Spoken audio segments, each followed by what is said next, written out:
Good morning and happy Sabbath, church. Sure is good to be with you this morning as we explore our names, the meaning of names. Thank you for that children's story, by the way. Great job presenting that story. One of our storytellers that shared that story, her name means Christmas Day or the birth of the Lord, and it's pretty powerful to think about that. It makes me wonder when her birthday might be. Or if that was even the consideration, right? But our names mean things. And I remember growing up in the small town that I grew up in, part of why my dad loves to continue living in his hometown is because everybody in town knows him. And there's a certain dynamic that you have when you live or grow up in a small town, and that is that either you love it or you hate it. The fact that everybody knows who you are, right? Because I can remember a lot of times in Montana and also in Wyoming and some of the smaller towns, smaller areas, people feeling like, I want to get out of this town. I'm so tired of everybody knowing me. And yet there's some people that they love the fact that everybody knows them. And you can walk down Main Street and everybody greets you by name. And it's that identity of a name that's really powerful. I remember as a young man, hearing not only my father but also my grandfather sometimes pull me aside and say to me, "Barry, remember, you are a Curtis." And that statement was two things. It was an affirmation, you're a Curtis. But it was also a warning. You're a Curtis, and Curtises have a good name in this town. Don't mess that up. Right? So there's an affirmation and a warning built into our names at times. Today what we're going to do is we're going to look at three different scenes that have to do with this notion and this power of a name, especially as we explore one more of the prayers of Jesus. So we're going to start here with scene one. Scene one. And it goes like this. Imagine being young and in love with the person of your dreams. You found just the right person, the perfect person that really fits you, this person of your dreams. And you're making plans, and you're building a future of what you hope is going to be this wonderful life that the two of you are going to share together. And you have waited to share intimacy until marriage, and you're in this process of this relationship, and suddenly the worst possible thing that you can imagine happens. You suddenly realize and have undeniable proof that your beloved has been intimate with someone else behind your back. There's no possible way to deny it. This is what has happened. Imagine how you would feel if that were the case. This is the story, the dilemma, of a man named Joseph of Nazareth. His girlfriend, his fiancée is Mary. And there's one big problem. Mary is pregnant, and Joseph knows absolutely with certainty for a fact that he's not the father. That's the situation. And it's the most terrifying moment of his life. And then, as he is wrestling with the ramifications of this, and he's trying to make a decision as to what he's going to do about it and how he's going to respond, he's angry, he's hurt, he's broken, he feels betrayed, and he's planning and trying to figure out what he's going to do. Something even more terrifying happens to him, and that is that an angel shows up to him in the night. Towering over his bed, this fiery angel robed in light shows up to Joseph in his dream, and the angel says to him, "Joseph, son of David, do not fear to take Mary as your wife, for that which is conceived in her is from the Holy Spirit. She will bear a son, and you shall call his name Jesus, for he will save his people from their sins." And what we find in this verse is we find that Jesus' name means something. You will call his name Jesus. Why? Because he's going to live up to his name. The meaning of his name will become a reality that is experienced and encountered by the world.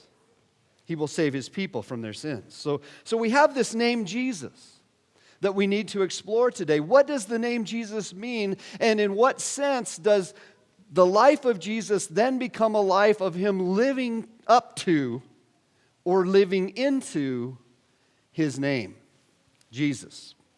You may be aware that Jesus is a Greek version of this name Joshua. Joshua being closer to the Hebrew name, but not exactly the Hebrew name either. That's a bit of an anglicized version of the name as well. And so if we really want to get nerdy, we see it like this. The name Jesus in Hebrew. And it's Yehoshua is how you would pronounce this word. Reading from right to left. The first letter, Yod, makes a Y sound, the one to the right. Yehoshua would be how you would pronounce this name of Jesus.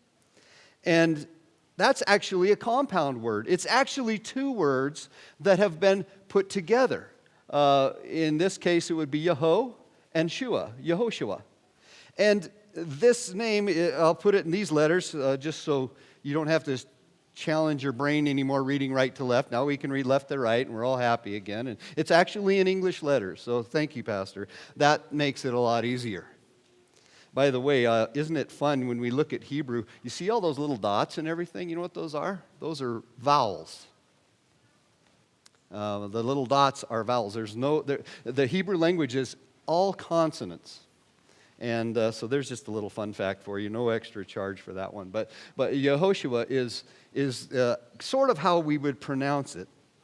And Yeho, the first half of that name, is a version with a different kind of vowel to it, a version of Yahweh, or the divine name, the name for God, Yahweh.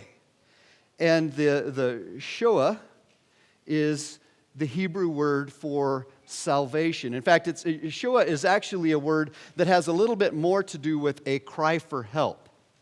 Shoah would be a cry for help. And so you could take this name, Yehoshua, and you could say something very simple like this, like Yahweh saves. Or you could take this word and say, Yahweh is God's answer. Or this is Yahweh's answer to your cry for help. So when this angel comes to Joseph and he says, and you shall call his name Yehoshua. You shall call his name Yahweh saves, for he will save his people from their sins. Or you shall call his name Yahweh's answer to your cry for help. Why? Because he's going to save his people from their sins. What a name to live up to, right? I mean, this is different than me walking around the streets of my hometown in Wyoming and trying to live up to the name of being a Curtis. Jesus has to come into this world living up to the name of being Yahweh's answer to your cry for help. That's what Jesus is. But it also means this, that the most terrifying moment in Joseph's life becomes the moment of a powerful promise. I want you to remember that. If Joseph's most terrifying moment ends up becoming a moment of powerful promise, then that may mean good news for you and me too, right? It might be good news for us too. Imagine another scene. Imagine that you're hanging by your fingernails off the edge of the Grand Canyon. Can you picture it? If you're afraid of heights like I am, that is a really creepy feeling. We've got rock climbers in our church, and they're like, bring it on. I want to do this. And of course, the reason why is because they know if I'm hanging by my fingers over the edge of the Grand Canyon, that's no big deal. I have several really cool maneuvers I can do to get a foot up and get myself back up on top of the rim of the Grand Canyon, right? And I knew you were going to say that, but I want you to think about this. Every bone in your body wonders how it came to this. You're hanging by your fingers from the edge of the Grand Canyon. You have the strength to pull yourself up, but you're not sure that you're supposed to. In fact, you feel this strong calling on your life to let go. Just let go. I mean, you are thousands of feet from the bottom of the Grand Canyon, but you just feel like there's this strong calling on your life to let go, to just fall into the reality that is ahead of you. Honestly, when I think about my fear of heights, that's sort of what it is. I get to the edge of the Grand Canyon, and there's this voice in the back of my head that says, jump. Do it. Go. I don't think that's a good angel. I think that's that other guy. Right? And I'm really afraid of that because I'm standing there on the edge and I'm like, I don't want what comes next. The free fall is probably going to be really awesome. I could probably do some really cool flips and all kinds of really neat things. It's not falling that scares me so much. It's that sudden stop at the bottom that scares me, right? But you're hanging there by your fingers on the edge of this cliff. And for some reason, you believe that your entire life has been building up to this moment. That there's some higher purpose to you being where you are. And all you have to do is let go, and that purpose of your life will be fulfilled. This is why I came here. This is my moment. That's pretty messed up, right? Pretty messed up. Falling is the answer. The moment is almost there. You feel your fingers ready to release, but the closer it comes, the more you want to escape. Not this, your mind reasons to yourself. I don't want the sudden splat at the bottom, anything but this. And you begin to negotiate and try to reason your way out of what you feel is your life calling and your purpose.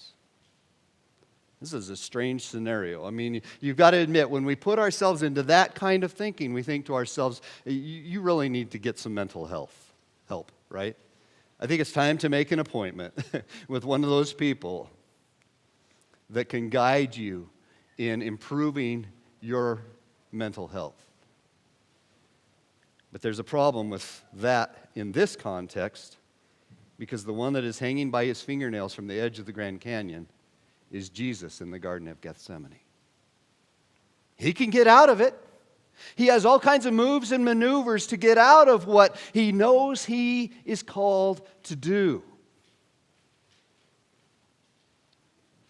And he's wrestling with that reality. You know, this place where we find Jesus in this story, we call it the Garden of Gethsemane. Beautiful sounding name, beautiful picture, just off the slope of the Mount of Olives. And they call it the Mount of Olives for a reason, because there are olive trees growing everywhere on that mountain, and especially in this garden. I've been there in the Garden of Gethsemane. There are ancient olive trees in this garden. If there's anywhere in Israel that I felt like I was close to being exactly where Jesus was, it was up next to an olive tree with a trunk that was so big I couldn't wrap my arms around the trunk of it. Short little tree, but massive, ancient trunk. And I thought to myself, this is a living thing that may have been here when Jesus was here praying.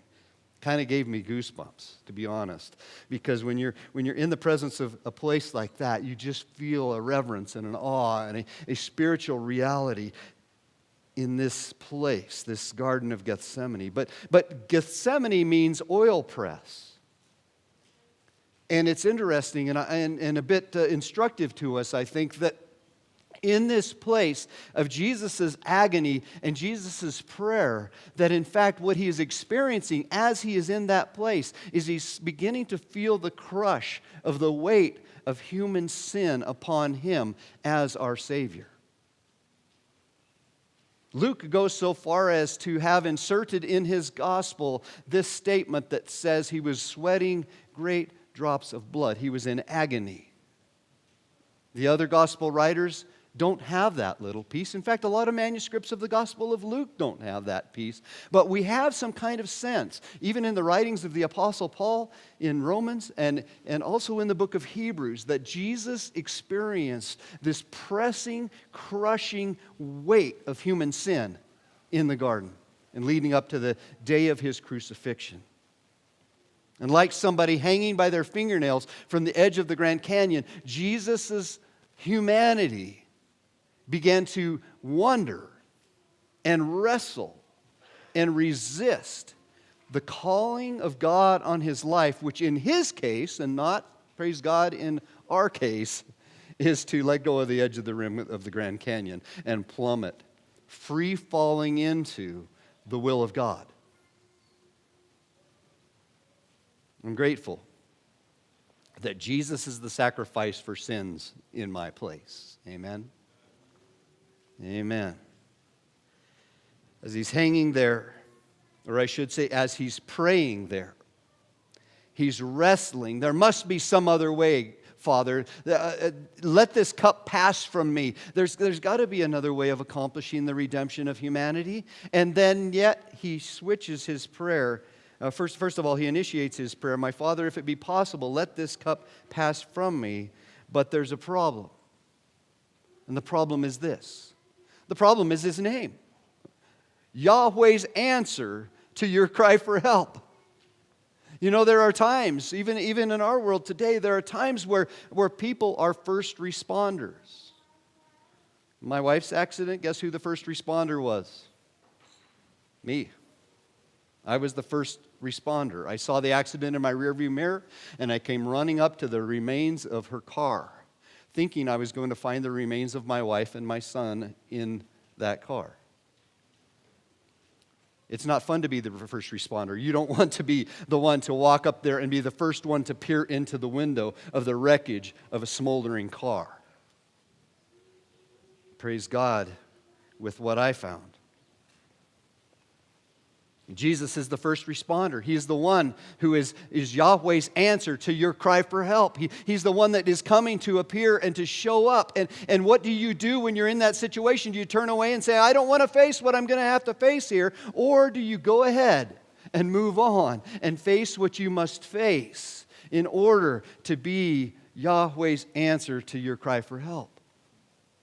And this is what Jesus is wrestling with in the garden. This is what he's praying for. But here's the problem. The problem is there's salvation in no one else. No one else can do it. Yeshua, Yehoshua, Jesus is Yahweh's answer to your cry for help. There's no other answer to your cry for help than Jesus. There's no one else. There's no other name under heaven, given among men, by which we must be saved. And so Jesus, knowing God's calling on his life, says, nevertheless, not as I will, but as you will. And in that moment, hanging by his fingers from the edge of the Grand Canyon, he releases through that prayer, and he lets go. You know, this whole sermon series is a series on the prayer life of Jesus. How does Jesus pray? And in this context, the prayer of Jesus is a recognition that the needs of others are greater than and more important than his own need. That him letting go and completely entrusting his life, his very being, into the hands of his loving heavenly Father ends up becoming the answer and the solution for the redemption of all mankind, all humanity. And this is what we discover in scene 2. The most terrifying moment in Jesus' life becomes the moment that he becomes his name. That he really becomes Yahweh's answer to your cry for help. That he is Jesus. He is Yehoshua.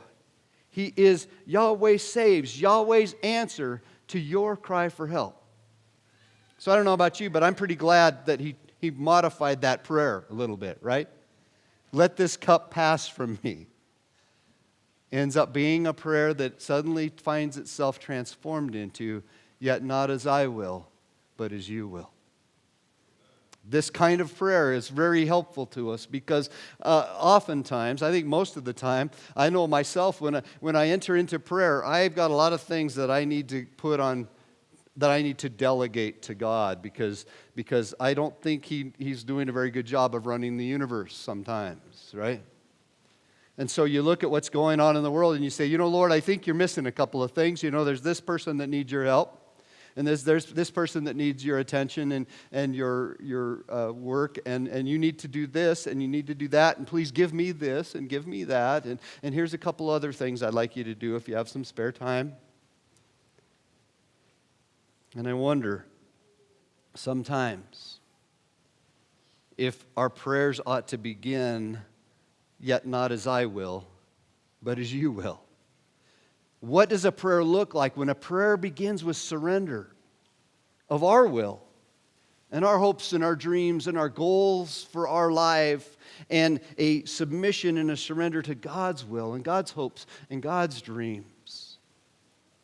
So, scene 3. Imagine being in love. Imagine being so in love that you have finally discovered who you really are. That somehow in this relationship, in this love relationship, you have discovered your own identity. Yes, your parents gave you that name that is written on your driver's license, but since then you have discovered a love that's greater, even a love that's greater than the love of your parents. And you have discovered the love revealed in this moment when Jesus cared so much about you that he prayed that prayer, yet not as I will, but as you will. And he became the answer to your cry for help. Now imagine that his life is your life. That what he has accomplished and what he has done and gained and achieved is suddenly yours. And now imagine letting go of your control of your own life. You're trying to steer things in a certain way. You're trying to, your efforts to try to shape your world and to engineer things in a way that serves to your advantage. And just imagine that in that love, in that security of the Father, in the security of Jesus and his power and his strength, you suddenly find yourself willing to let go too. It feels a lot like hanging onto the edge of the Grand Canyon by your fingernails, doesn't it? I'm not sure I can really trust myself to this, God. I'm not really sure that I can fully let go and I can free fall into his will and his plan for my life. Imagine. I don't know if you've ever done it, but there's something really scary about doing what we often call a trust fall. Anybody ever participated in one of these events where you do a trust fall? Yeah. We used to do it with high school seniors on an event and an outing we called Senior Survival. And sometimes I was the person in charge of the trust fall, but usually they chose more qualified people to do this. And it seemed like whenever I was in charge, I always tried to find something really high, you know. Yeah, you look over like the top of the organ over here. Is that high enough? I don't know. I think maybe we ought to have them go from there. You know, the upper ledge here in our sanctuary. We want them to really enjoy this, right? And you know, if a student was nearby, they'd say, well, why don't we do something about the height of this amplifier back here by the guitar? I think I'll trust fall off of that. And it's a really different feeling. I think the first time that I did it, some maniacal youth pastor that I was working with came up with this tree that had fallen over, and the base of the tree was probably somewhere between the top of the organ and the little ledge here in our sanctuary. And we had to stand up there on that thing, lock our arms so we didn't freak out and break somebody's nose while we were falling. And then everybody else stood below with their arms interlocked like this. One person on this side, another person facing that person with their arms interlocked like this, ready to catch you when you fall. And I watched it and I thought, this looks like a piece of cake until I got up there. And there's a really big difference between a guy like me and your average high school senior. It's like 100 pounds difference. And you start to do that math, and you start to look. Okay, it's not quite 100 pounds, but you get what I'm saying. There's a big difference, and you start thinking about it. It's like, and you look at their upper body strength, and everything else, and you start to really wonder, can they do this? Or am I just going to go splat? And you discover in that moment that a lot of it has to do with whether or not you trust those that are going to catch you. Whether or not you really believe. They call it a trust fall for a reason. You know, are they going to catch me, or are they going to let me just go right on straight through? But there's another thing that you have to do, and this is a really important thing, because you have to ignore every single reflex that you have, because the reflex that most people have when they're standing with their back to the group, they can't see them, and they're standing with their back to them, and they just start to fall over and to free fall into the arms of the people. There's something that's really important, and that is you have to deny and ignore, resist every reflex. The most common reflex for somebody that's doing a trust fall is to suddenly go rear end first with their body like this as soon as they fall. When you do that, if you do that, you become a wedge punching through all of the arms and landing on your rear end at high velocity on the ground. But if you stay straight, all your weight is evenly distributed amongst all the arms, and instead of you punching a hole through the arms of the people trying to catch you, you land nice and gently into their arms, and you look up to all the smiling, beaming faces of your students who really did want to drop you, but didn't anyway. And the difference is that the person that goes like this is the person that at the last second tried to save themselves. And they're usually the ones that get hurt. The person that stayed straight and trusted everybody to catch them is the person that has an amazing, incredible experience with the fall. And so here we are. Here you are, standing on that ledge, arms folded and locked, heels dangling over the edge. Behind you is Yahweh. Yahweh, who is the answer to your cry for help. And he's saying, trust me. We used to do this. We'd yell, falling. And they would say down below, fall away. That's kind of like, we're ready. So when I did it, it was like falling, which really meant brace yourselves. And then they would say, fall away, which means we're ready, maybe. And then you go. Absolutely and completely trusting Jesus, Yahweh's answer to your cry for help, that he will catch you. When you do that, you discover that the most terrifying moment in your life becomes the moment his name becomes you. It's the moment that Jesus becomes Yahweh's answer to your cry for help. And sometimes we do it well, and sometimes we don't do it so well. Sometimes we, at the last second, we think, I don't trust these guys, I'm going to save myself. Sometimes it's just a pure reflex. And we go into the little V shape and we find ourselves splat on the ground.